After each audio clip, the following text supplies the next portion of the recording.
You're doing everything right. At least, that's what it feels like. You wake up early, go to work, push through long days, and at the end of the month, you still manage to save something. Not a lot, but enough to tell yourself you're being responsible. And yet, somehow, nothing really changes. Your bank balance goes up, then back down again. Unexpected expenses show up at the worst times. And every time you think you're making progress, it feels like you're just maintaining. Look, this is more common than people admit. You're not lazy. You're not careless. And you're definitely not alone. But here's the thing. If you've been working hard, saving consistently, and still feel stuck, then the problem might not be your effort. It might be your strategy. Because money doesn't just respond to hard work. It responds to structure, timing, and decisions you don't even realize you're making. And if you don't understand that you can spend years doing everything right and still end up in the exact same place. My name is Demas, and I spend way too much time thinking about money. If you're someone who feels stuck financially, make sure to hit the subscribe button and give this video a thumbs up if this helps you out. Look, I'm not here to tell you to stop buying coffee or shame you for spending money. That's not how real financial progress works. Here's the thing. Most people don't have a discipline problem. They have a clarity problem. They're doing bits and pieces of the right things, saving here, investing a little there, trying to be better with money, but it feels scattered, inconsistent, and honestly, kind of frustrating. Now you might be thinking, so what am I missing? That's exactly what we're going to figure out.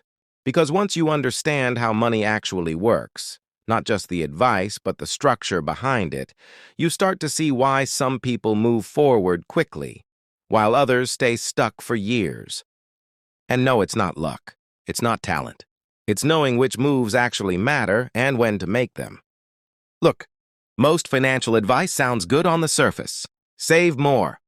Invest early. Avoid debt. You've heard all of it before. And honestly, none of it is wrong. But here's the thing. It's also not enough. Because advice like this assumes your situation is simple, linear, predictable. And real life, it's not. Now, you might be thinking, well, if I just follow all of it, I should be fine, right? Not exactly. Here's what most people don't realize. These are principles, not priorities. And if you don't know which one matters most right now, you can end up making progress in one area, while quietly falling behind in another. For example, you might be investing consistently while carrying high-interest debt, or saving aggressively, but leaving your income stagnant for years. On paper, you're doing everything right, but in reality, you're stuck in neutral. This is where it gets really interesting. Financial progress isn't just about doing the right things. It's about doing the right things in the right order. And once you understand that, everything starts to make a lot more sense. Let's start with something that sounds boring, but changes everything. Your emergency fund, not the I have a little extra in my account kind. I'm talking about a real safety net, 3 to 6 months of living expenses. Here's the thing. Most people don't realize how fragile their finances actually are until something goes wrong. A car breaks down, a medical bill shows up, or worse, you lose your job, and suddenly all the progress you thought you were making disappears. Look, when you don't have a safety net, every problem becomes a financial emergency. And emergencies force bad decisions. You rely on credit cards. You borrow money. You take whatever job you can get, even if it's terrible. Now, you might be thinking, but saving that much takes forever. Yeah, it does. But here's what most people don't realize. An emergency fund isn't just about money, it's about control. It gives you breathing room. It gives you time to think. It lets you respond instead of react. And once you have that, everything else becomes easier. Because you're no longer playing defense with your money. Now let's talk about one of the most confusing questions people have. Should you invest or pay off debt? Here's the thing. This isn't a mindset question. It's a math question. Let's say you have a credit card balance with a 20% interest rate. At the same time, you're thinking about investing your money, expecting an average return of around 8% per year. Look, even if everything goes perfectly, you're earning 8% while losing 20%. That gap?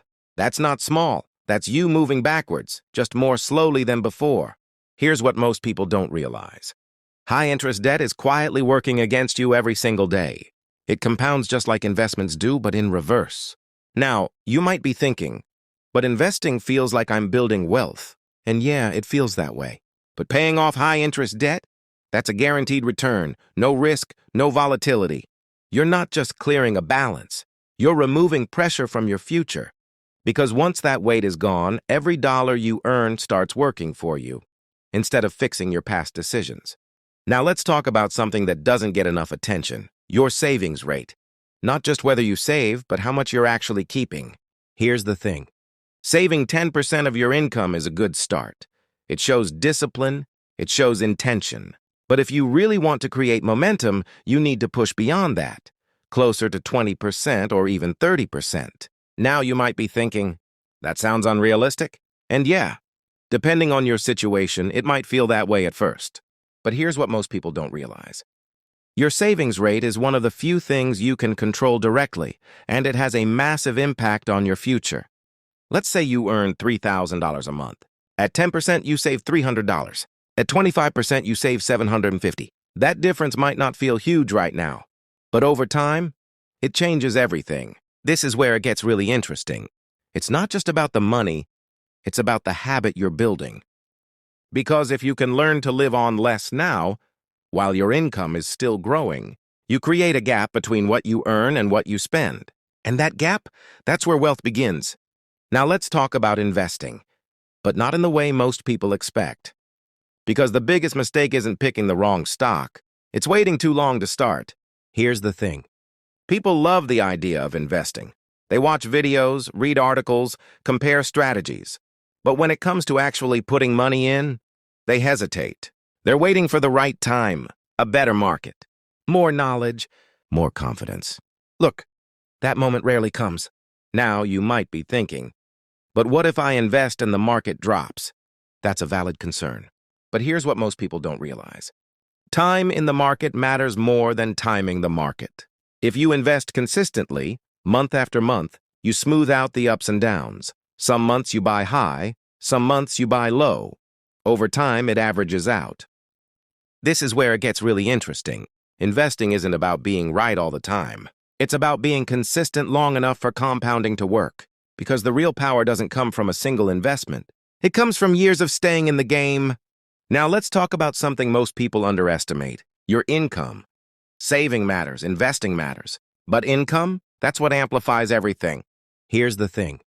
There's a limit to how much you can cut. You can only reduce expenses so far before it starts affecting your quality of life. But your income? That ceiling is much higher than most people think. Now you might be thinking, I just need to be more disciplined with what I have. And yes, discipline matters. But here's what most people don't realize. You can't outsave a low income forever. At some point, growth has to come from earning more, not just spending less. This is where it gets really interesting. A $200 monthly saving increase is good. But a $1,000 monthly income increase, that changes your trajectory completely. And it doesn't just help you save more, it gives you options, better living conditions, more investing power, more freedom to take risks. Look, your 20s are the best time to experiment, learn skills, switch paths, and take calculated risks. Because the faster you grow your income, the faster everything else starts to fall into place. Now let's connect everything. Because up to this point, it might feel like we've just been talking about separate pieces, saving, debt, investing, income. But here's the thing. They're all part of a system. And this is where most people get it wrong. They rely on motivation. They make decisions based on how they feel in the moment. They try to be better with money without changing the structure around them. Look, that doesn't last. Because motivation fades, discipline fluctuates, life gets busy.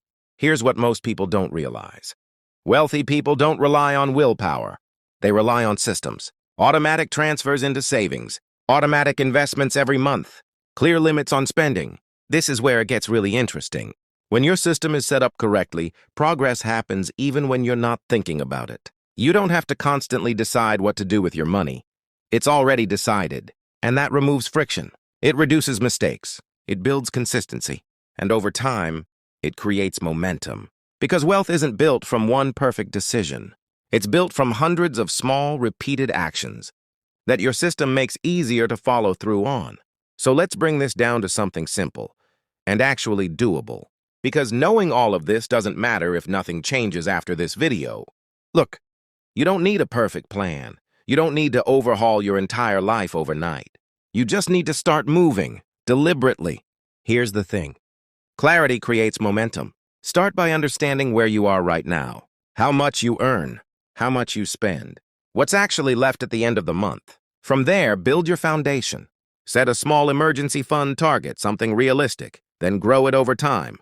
List your debts clearly and focus on the ones costing you the most. Increase your savings rate, even by a few % to start. Now, you might be thinking, what if I can't do all of this at once? You don't have to. This is where it gets really interesting. Progress compounds just like money does. A small improvement today makes the next step easier, and the next one even easier after that. So focus on consistency, not perfection. Because at the end of the day, the goal isn't to feel motivated. It's to build a system that keeps working, even when you're not.